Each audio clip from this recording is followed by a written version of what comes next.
An individual on foot in a large sun hat walks up and he goes to the side of the house. And Jeff Gehrman comes out fairly rapidly. And it takes about 2 minutes, and you can see the bushes rustling and the person in orange attacking Jeff. Jeff has had his throat slashed.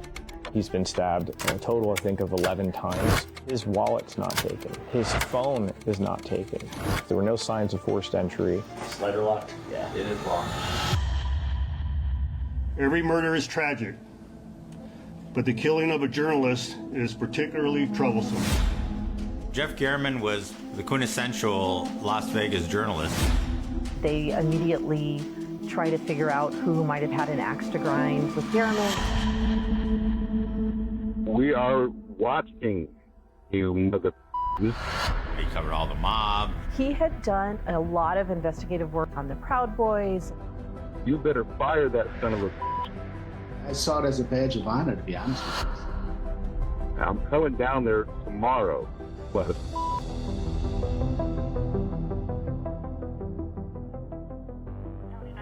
the address of your emergency room? Okay, your wife is in a bar. You said she's unresponsive. This is what he's going to tell you. How to get out of that situation. And I grabbed the gun. Trying to find the first place to put a body. No, sir. The only thing they could do was kill him. You want to say anything? We, the jury, to find the defendant.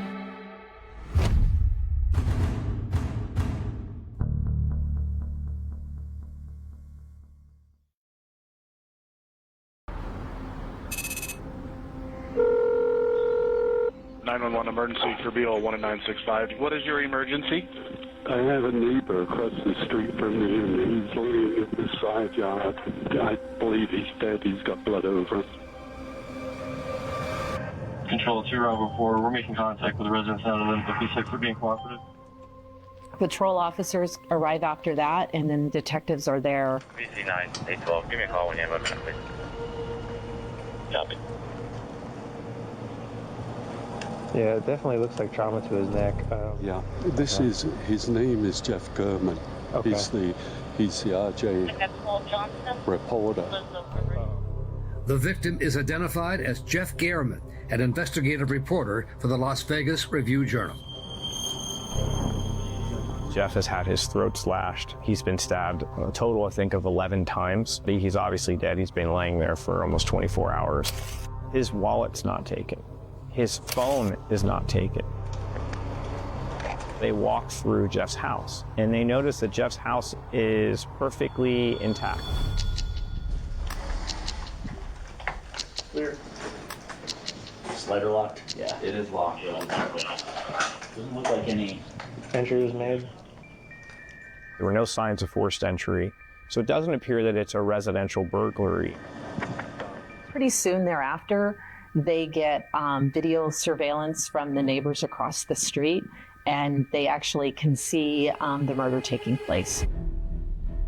And what you see is an individual on foot in a large sun hat with a bright orange construction shirt with a gray bag and wearing gray shoes, walks up on the sidewalk, and he goes to the side of the house, of Jeff's house, and essentially lets himself into the backyard area. Maybe a minute and 30 seconds later, the garage door opens, and Jeff Gehrman comes out fairly rapidly out of his house, exits his garage, makes his way to the side of his house, and straight to that side yard fence. He must have heard some noise or disturbance, and then he's attacked. And it takes about 2 minutes, and you can see the bushes rustling and the person in orange attacking Jeff. And the only one who arises from this is the attacker in the floppy hat and the orange construction outfit. That person then promptly walks away from the side yard, walks back down the sidewalk, and disappears off frame. The police collect more video surveillance from other houses.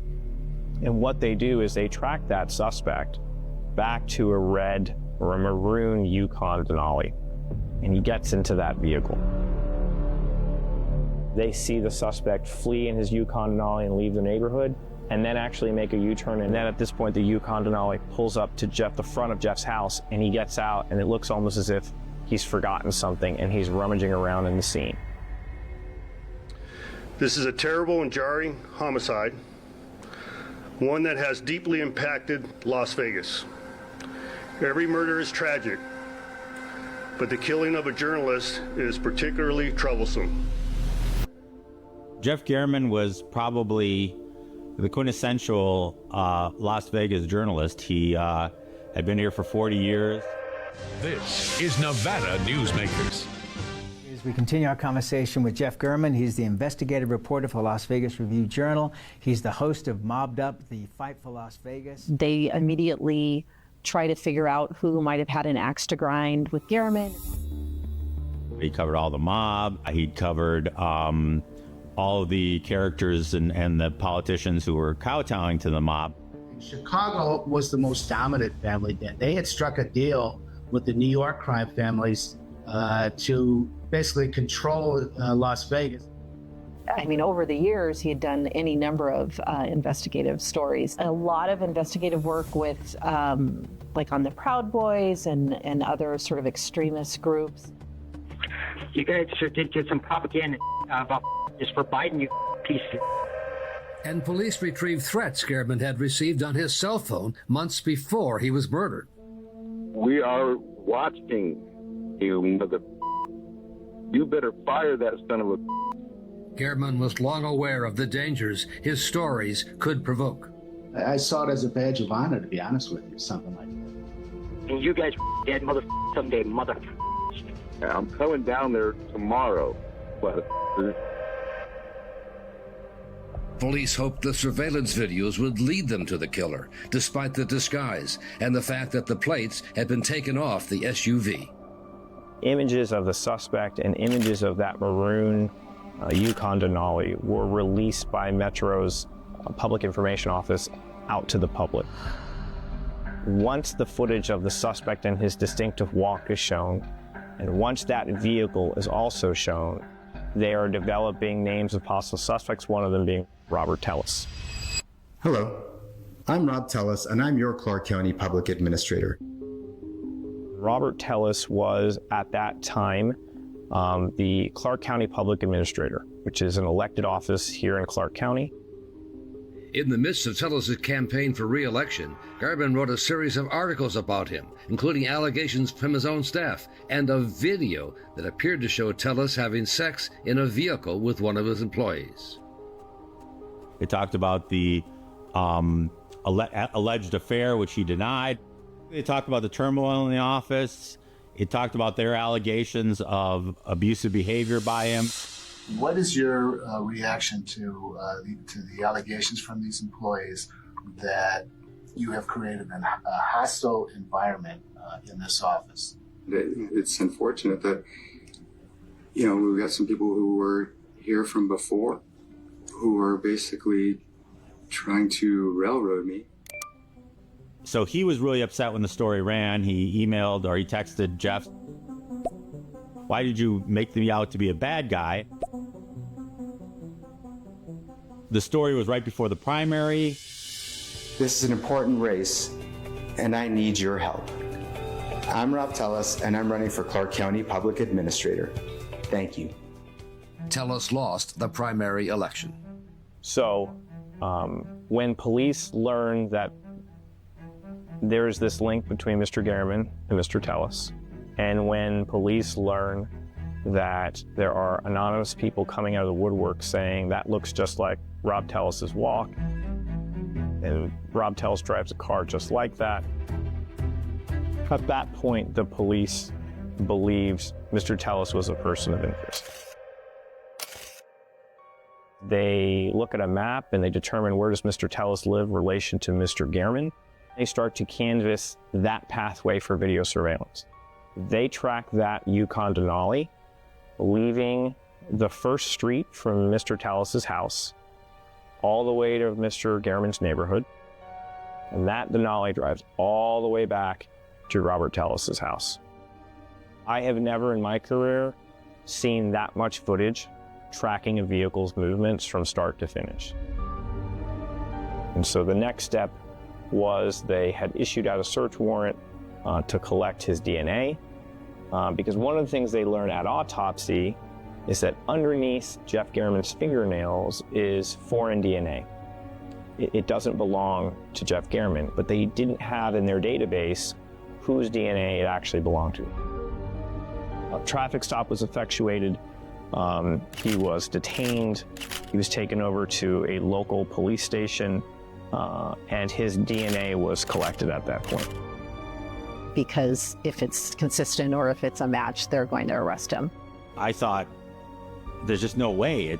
The guy was an attorney. He was an elected official with 3 kids and a wife. And so it was unfathomable that he would go to Jeff's house and stab him to death in broad daylight. It just got to be something else.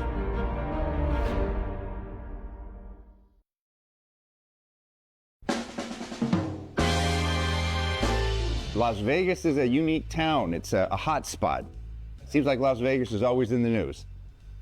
And the murder of an investigative reporter was big news around the country. Investigative journalist Jeff Garriman was killed in a stabbing. What happens in Las Vegas doesn't stay in Las Vegas anymore. As word spread that a local official, Robert Tellis, was a possible suspect. Robert Tellis. And I would have bet my house that Robert Tellis was not capable of murdering anybody. I had represented him on a domestic battery case against his wife. Face the vehicle. A police body cam video of the incident shows Tellis trying to use his position to avoid arrest. You guys just want to take me down because I'm a public official. No, we don't. No, I didn't hit anybody. I didn't touch anybody. You guys want to take me down because I am a public official. That case got dismissed, and then life went on. I shook his hand. He said, "You're a great lawyer," and that was it. But detectives increasingly came to believe Tellis was the killer, the man in the floppy hat, especially after a search of Tellis's home. In his garage, in a gray bag, there was the hat that the perpetrator was wearing, and the hat had been cut up. And then underneath the couch in his great room are the shoes that the perpetrator is wearing. And one of the shoes is intact and the other one's sort of cut in half. No murder weapon was ever found, but his phone held some clues. On the phone, there were Google Map searches of Garriman's neighborhood. There were also screenshots that Tellis had taken where he had searched up personal information about Garriman. After detectives took his clothes and the DNA sample, Tellis was allowed to go back home. By the time he got back from the DNA swab and the search, the whole area was flooded with media. Did you do this? Tell us anything? Why did police tow away your vehicle? Do you have a comment?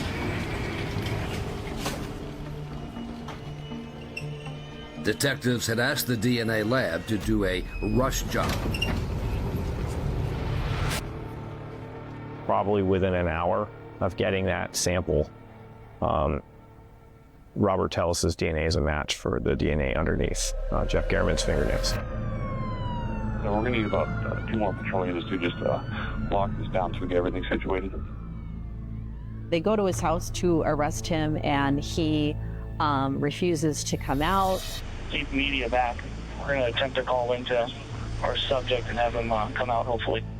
There's sort of a back and forth, and eventually it turns into what detectives describe as like a barricade situation. We're still not getting any compliance for the subject to exit, right? He was up in his bedroom and he was refusing to come out.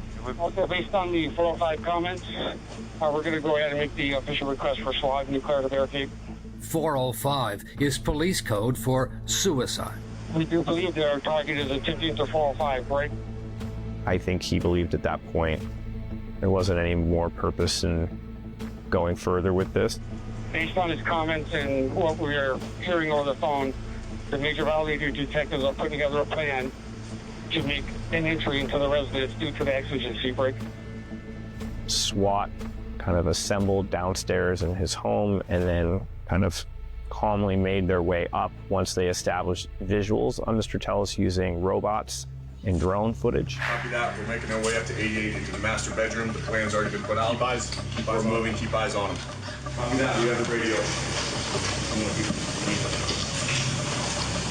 us in, Levi. Have the taser ready. Good. Get tight. Stand up. You got any weapons? No, sir. Let's do their hand.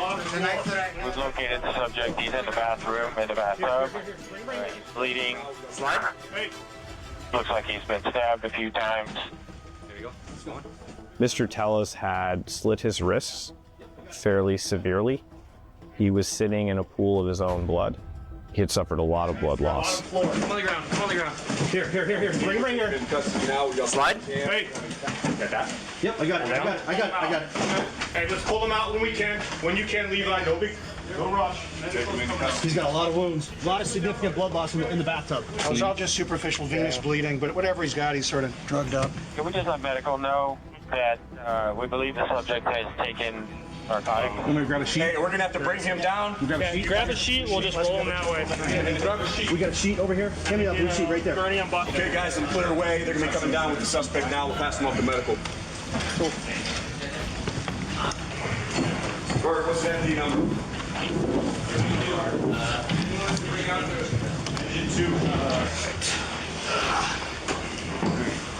Okay, I'll load it up on the gurney. So, is head 4 of the Arcan nasal atomizer? Okay. Yes. He is under arrest, but they're not taking him to jail. They're getting him to a hospital so that he can get the additional medical care that he needs. I'm here to announce the arrest of 45-year-old Robert Tellis. He was booked in the Clark County Detention Center last night on the charge of open murder. It was, oh my God, I mean, unheard of. The last time a government official has been accused of murdering a journalist because of his work was in the 40s in Texas. Good morning. Good morning, Mr. Tellis. How are you? Good. How are you doing? Good. I'm Brian Ross. Tellis agreed to speak with Killer Cases, and from almost day one, he set out to prove that police had arrested the wrong man. So you know I'm innocent. That he had been framed.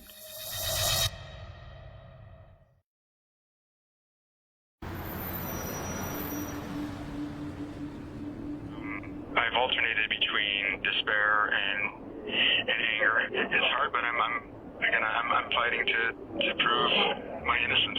And from behind bars, Robert Tellis began to fashion a novel legal defense theory. He was never interested in negotiating the case because he's always maintained he had absolutely nothing to do with it. You would agree that picture of the person in the hat and the vest, that is the killer? Yes, sir. And is that you? I mean, I have no reason to doubt that. Is that you? No, that is not me. No, sir. Mm-hmm. Tellis maintained that the person in the floppy hat was a hitman hired by a local real estate company he was at odds with. Why would they kill the reporter if they wanted to stop you? Why wouldn't they kill you? At the time, I was actually working on 3 different types of investigations against this real estate firm. If I was killed, then it wouldn't stop the investigations into them. It was clear that, that if Mr. Gurman was murdered, that people would look at me immediately. Is there any proof of that person exists, a so-called hitman?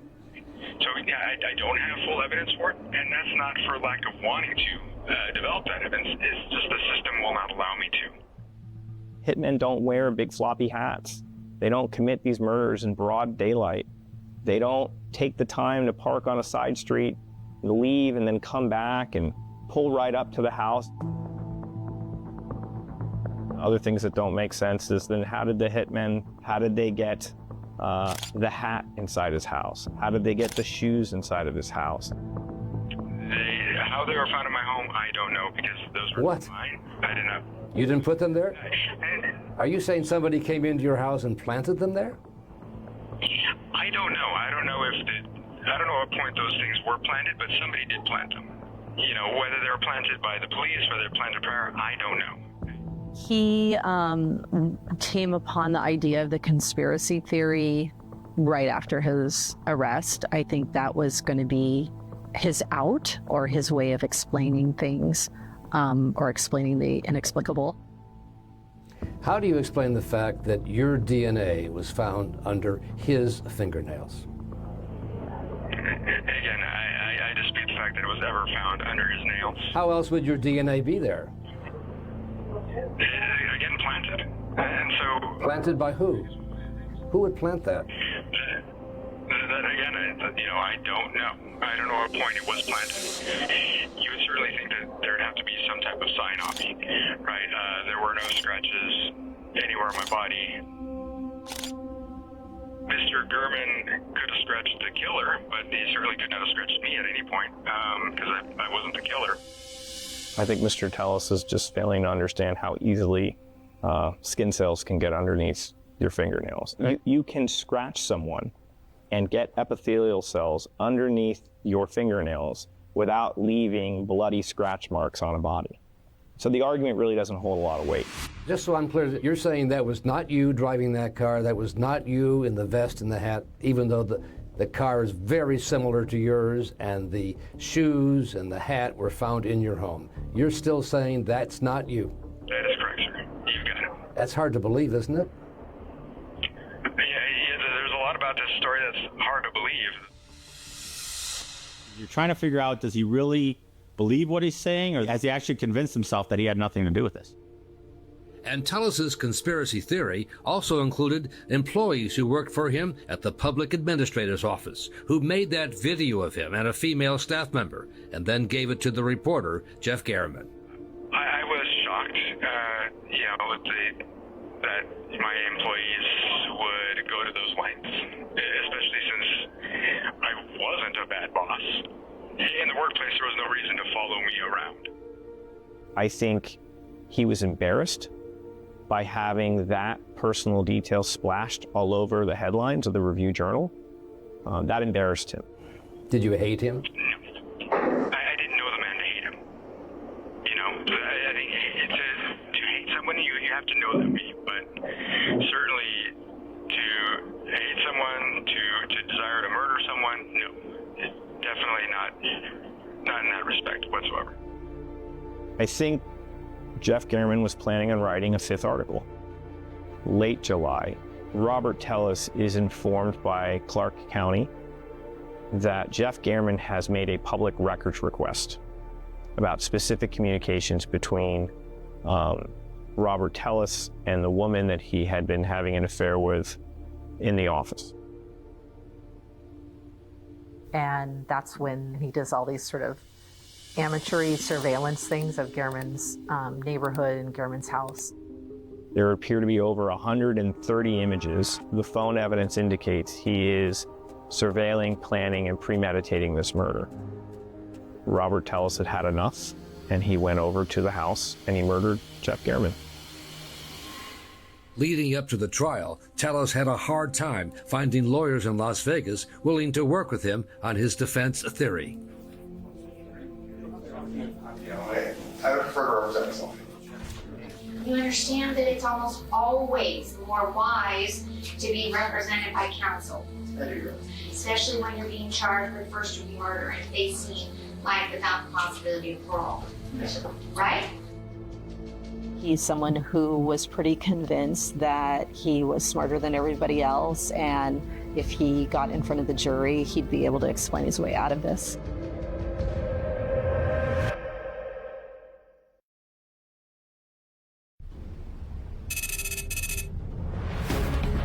We are going to take you out to Las Vegas for a new trial against politician Robert Tellis. He's accused of killing investigative journalist Jeff Garriman. By the time of the trial, Tellis had actually found lawyers who were willing to take on his case and deal with his conspiracy theories. It is a difficult story to tell. Obviously, he's entitled to his opinion. It's his trial. At this time, the state of Nevada may address the jury panel in their opening statement. Thank you, Your Honor. Prosecutor Pam Weckerly began with crime scene photos to tell the jury what happened to the reporter Jeff Garriman. Mr. Gehrman had sharp force injuries to multiple parts of his body, all over. And then she showed the surveillance video of the man in the floppy hat. A lot of calls come in, and some of the calls they get are about an individual by the name of Robert Tellis, the defendant. And then the key piece of evidence for the prosecution, the DNA found under Gehrman's fingernails. That foreign DNA that was found in those fingernail clippings taken from autopsy of Jeff Gehrman, that foreign DNA is consistent with Robert Tellis. But prosecutors also knew they had to deal with Tellis likely taking the stand and laying out his conspiracy theories. As prosecutors, we're always concerned that there's going to be one juror who is confused by something. In the end, this case isn't about politics, it's just about murder. And at the end of the presentation of the evidence, we'll ask you to hold him responsible for his conduct. Mr. Vasquez, you may address the jury in your opening statement. Thank you. The state has shown you and will show you many more pictures of the DNA that's claimed to have been found under Jeff Gehrman's nails. But what's very important, and we'd ask you to take into account all of the evidence, or the lack of the evidence in this case, is that no blood whatsoever is found on Mr. Tellis. These articles were not a motive for a murder. He made a lot of far more able people, far more violent people upset with him. He often had people threatening him. You better fire that son of a bitch. I'm coming down there tomorrow, motherfucker. The defense can't prove if any of those gentlemen did this. We're not saying they did. We don't know. But there's a bigger picture, and at the close of this case, we are going to ask you to return a verdict of not guilty. Thank you.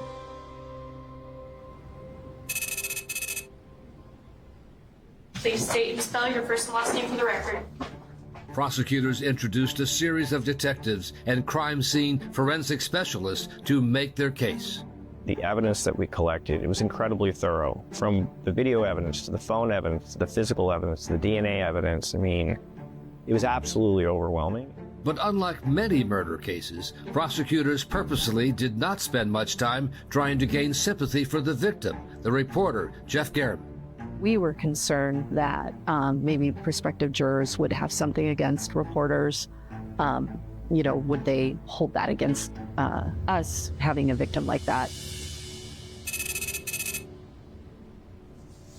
Please state and spell your first and last name for the record. My name is Roberta Lee Kennett. Roberta Lee Kennett was the woman who had an affair with Tellis, seen in the video published by Jeff Gehrman. She was significant for a couple of reasons. He made it abundantly clear to her that he hated Jeff Gehrman. Did he ever tell you he hated him? Yes. I assume that was after the story was written? Yes. The other portion of her testimony that was significant were the communications regarding the Yukon Denali. You sent a message, Rob, WTF, please do not be driving your Yukon around for a while. Correct. What had you seen that made you send that message to? I think what everyone else saw, that Yukon in the photos. Okay, and then I'm freaking out, Rob. And are you starting to get nervous? Yeah, I'm starting to suspect. And then you say, F, your car is identical. Okay. Yeah. Wait, one. All right, Mr. Vasquez, we're going to call Mr. Tellis. Your Honor, the defense calls Mr. Robert Tellis.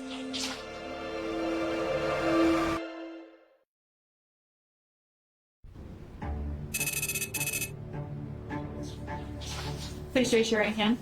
Do you solemnly swear the testimony you're about to give in this action shall be the truth, the whole truth? He testified in a fairly rare and unconventional way. It was by narrative. So please tell us. Begin with your story. Sure. Thank you, sir. And so, first of all, and excuse me, I'm obviously a little nervous. This is It's a day I've been waiting for nearly 2 years. You know, this thing has been kind of a nightmare, frankly. And again, I want to thank you for being here. And right now, I want to say unequivocally, I'm innocent. I didn't kill Mr. Gurman. You know, somebody framed me for this, and I believe it is Compass Realty. And I believe it is for the work that I've done against them. Prosecutors say there was never any evidence of Compass Realty's alleged involvement in the crime. And I lost the primary. You know, it was a bummer. I mean, I don't know what, you know, it was unfortunate. But I continued to fight against Compass Realty, and I think that's something that they didn't expect. It's this really winding, meandering story that is involving like a real estate company and Metro Police, and it doesn't really ever account for any of the evidence in the case. So, I've never beat anybody up. I've never killed anybody. I didn't kill Mr. Gurman. And that's my testimony.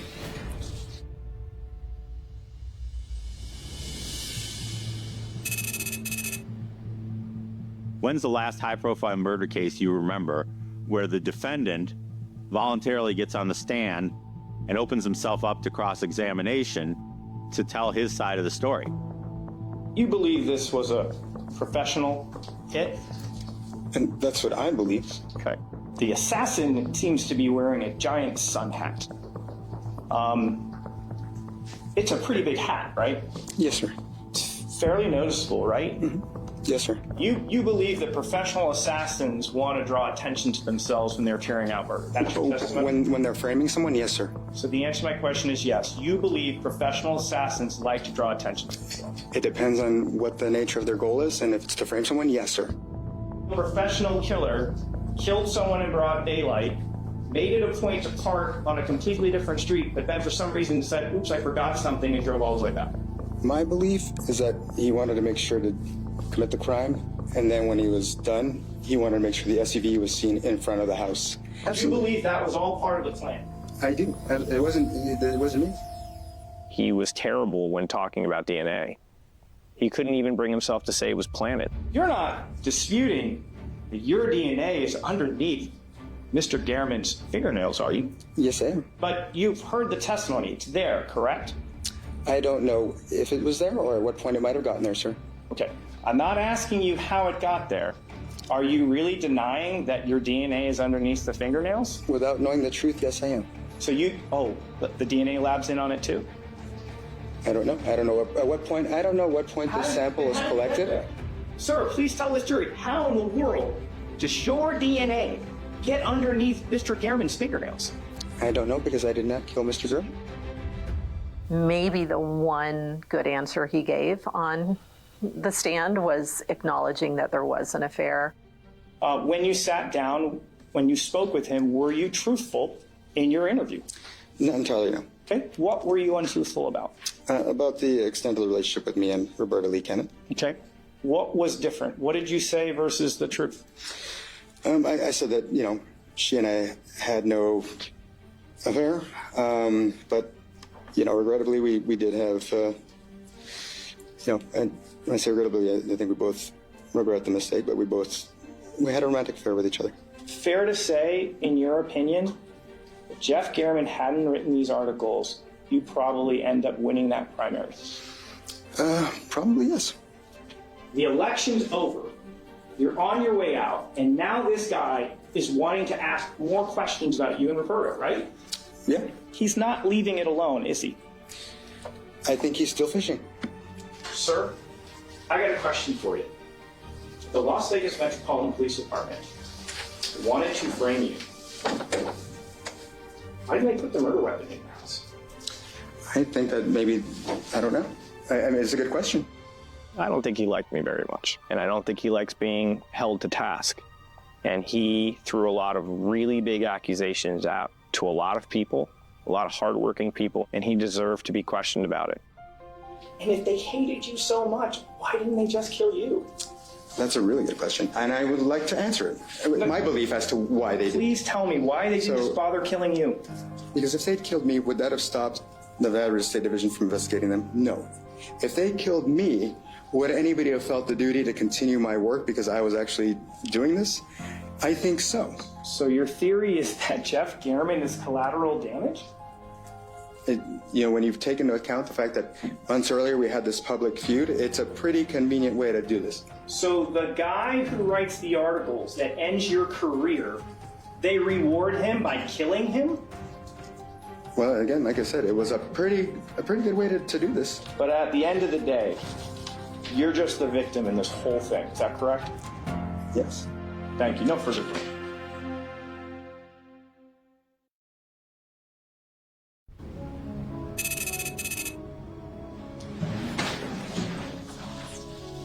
The state may open and close the arguments. What do we know about Mr. Tellis's actions prior to the murder? Well, we know back in August, when he got notification that another story was likely coming, he kind of goes into research mode on Mr. Garman. All of that demonstrates deliberation. The length of time of the actual attack itself is sort of a shorter version demonstrating a course of action to kill, right? In the course of 2 minutes, you were stabbing someone multiple times, you could change your mind, but he doesn't do that. At the end of his testimony, I think yesterday, Mr. Tellis explained that, he's really a victim in this. He's been victimized by the whole process. He was wronged by DNA analysts at Metro who found his DNA on the fingernails of Mr. Garman. And then, of course, he was obviously wronged by Mr. Garman too in the articles he wrote. Or maybe it's not that he was wronged. Maybe he's the one in the wrong. Mr. Fasbridge, you may begin your closing argument. Thank you. There was no blood or DNA evidence concerning Mr. Garman in Mr. Tellis's home. In or on his vehicles, in or on his clothing. None of that would implicate Mr. Tellis. Again, is that indication of some wide-ranging conspiracy? And I'm not going to stand before you today and necessarily argue that there was. But what that shows is that Metro makes mistakes. And I'm going to ask you with your open minds and your attentiveness to address those concerns.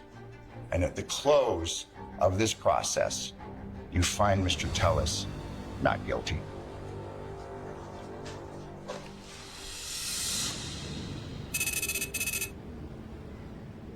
We didn't have a 20-minute verdict in this case. I mean, they deliberated for 3 days. They had multiple questions. You think oh gosh, this is so clear. Why is this taking so long? Jury reached a verdict. Yes, ma'am. Please hand the verdict on back to Alex. We, the jury in the above entitled case, find the defendant, Robert Tellis, as follows. Murder with use of a deadly weapon, victim 60 years of age or older.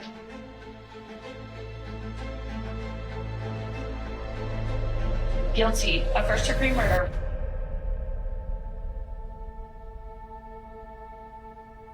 When you heard the word guilty, what did you think? Yeah, honestly, just that they got it wrong. It's out of my hands and it's in God's hands, and that there is going to be a point which, if not now, soon enough, I will prove my innocence. Ladies and gentlemen, as you know, pursuant to your verdict, we will now go into the penalty phase of the trial. Let me give you a little insight to the man behind the byline of Jeffrey M. Garman. To everyone else, Jeffrey M. Garman was a dedicated and respected journalist. To me, my family, he was our big brother Jeff and our children's loving uncle. He's so deeply missed every day.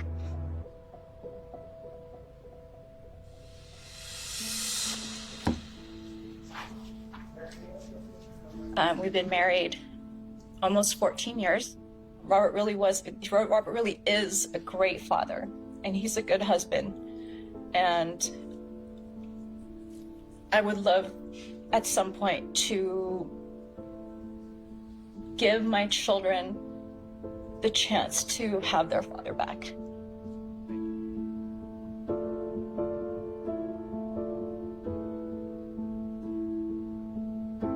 We, the jury in the above entitled case, having found the defendant, Robert Tellis, guilty of murder of the first degree with use of a deadly weapon, victim 60 years of age or older, impose a sentence of life in the Nevada Department of Corrections with eligibility for parole, beginning when a minimum of 20 years has served.